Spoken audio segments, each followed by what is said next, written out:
Paneer ભુરજીની recipe બતાવવાની છું, જે ધાબા સ્ટાઇલ પનીર ભુરજી મળે છે ને એ રીતે. તો અહીંયા મેં તાવડી લીધી છે, ગેસ ચાલુ કરી દીધો છે. આમાં હું 2 ચમચી ભરીને પહેલાં તેલ લઈશ.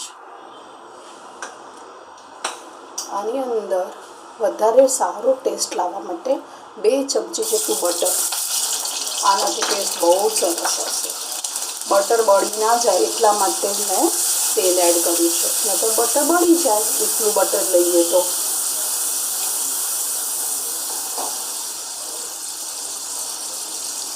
આમાં 1 ચમચી ભરીને જીરું. અહીંયા મેં 2 ડુંગળી લીધી છે, જેને સ્લાઇસમાં કાપી કાઢી છે. સ્લાઇસમાં જ કાપવાની, લાંબી લાંબી જ સમારી દેવાની, ઝીણી નહીં સમારવાની.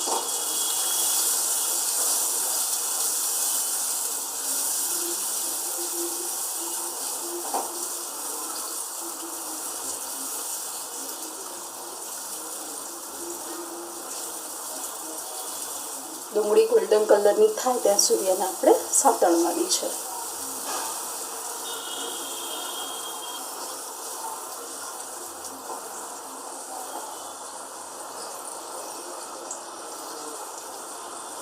અહીંયા મેં 5 થી 6 કળી લસણ લીધું છે, એને વાટી લીધું છે, એ એડ કરું છું.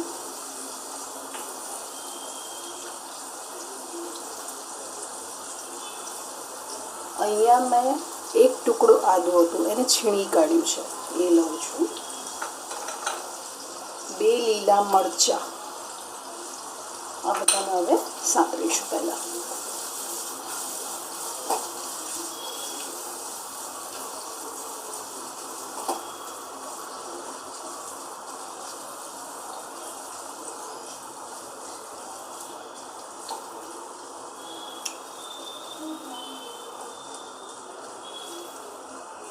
લસણ એ ડુંગળી જોડે સંતળાઈ જાય ને એટલા માટે મેં જોડે નાખી દીધું, એ કચાશ દૂર થઈ જાય નહીં.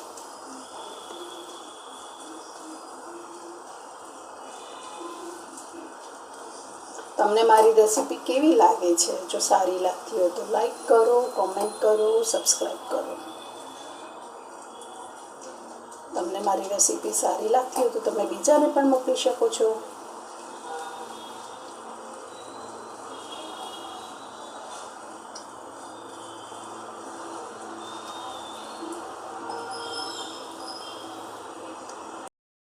અને લસણ હવે સંતળાઈ ગયા છે, તો આમાં હું 1 ચમચી ભરીને ચણાનો લોટ એડ કરીશ.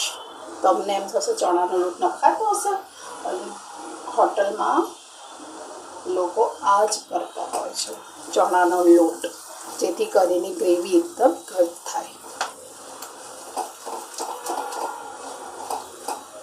અને અમે સાંતળીશું. એક વખત ચોક્કસથી બનાવી જોજો.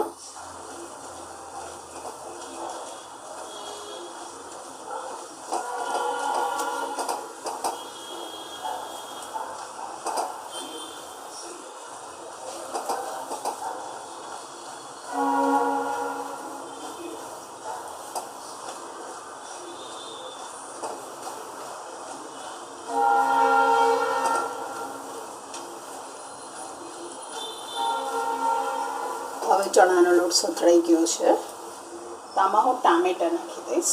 તો મેં અહીંયા 3 ટામેટાં લીધા છે, એને મેં સમારીને નાખ્યા છે.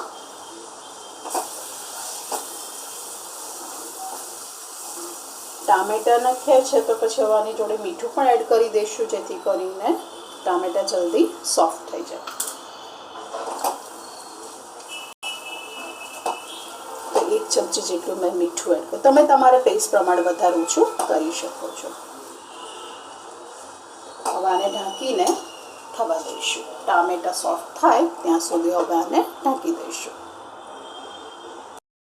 હવે આપણે આની અંદર મસાલા પણ એડ કરી દઈશું. તો અહીંયા આની અંદર હું 1/2 ચમચી જેટલું હળદર એડ કરું છું.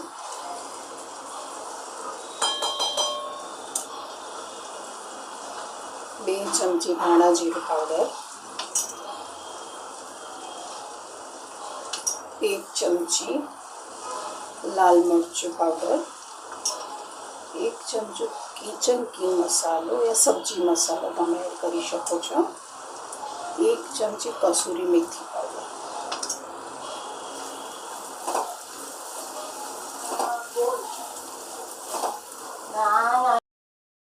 આની અંદર થોડુંક પાણી એડ કરીને આને થવા દઈશું.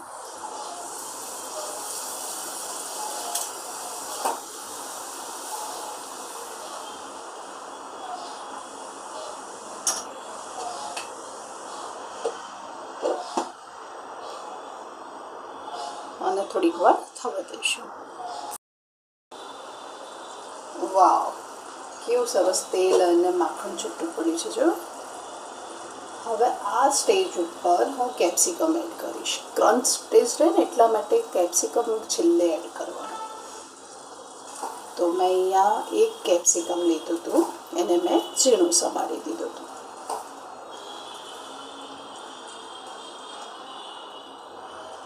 આને પણ 2 મિનિટ માટે થવા દઈશું હવે ઢાંકીને ફરીવાર.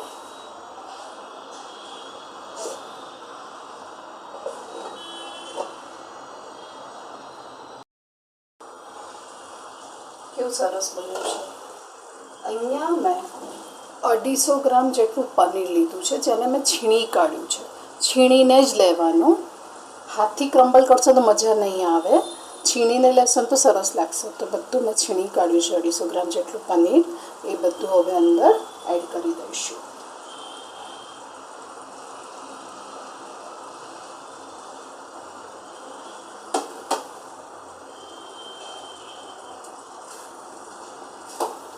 જરૂર પડે તો પાણી એડ કરી દઈશું આપણે.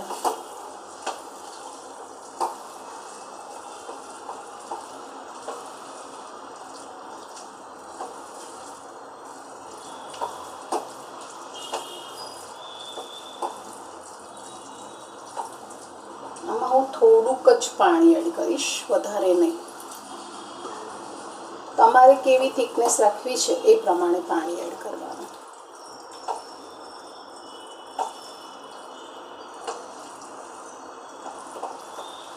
તમને મારી આ રેસીપી કેવી લાગી પનીર ભુરજીની? જો સારી લાગી હોય તો લાઈક કરજો, કોમેન્ટ કરજો અને સબસ્ક્રાઈબ કરજો. હવે પાછું આને ઢાંકીને 2 મિનિટ માટે હું આને થવા દઈશ. ચેક કરી જોઈએ તેલ કે ઘી છૂટું થયું કે નહીં. થઈ ગયું ને? તો તમને મારી આ રેસીપી કેવી લાગી પનીર ભુરજીની? સારી લાગી હોય તો લાઈક કરજો, કોમેન્ટ કરજો અને સબસ્ક્રાઈબ કરજો. હવે આને હું સર્વિંગ પ્લેટમાં કાઢી લઈશ.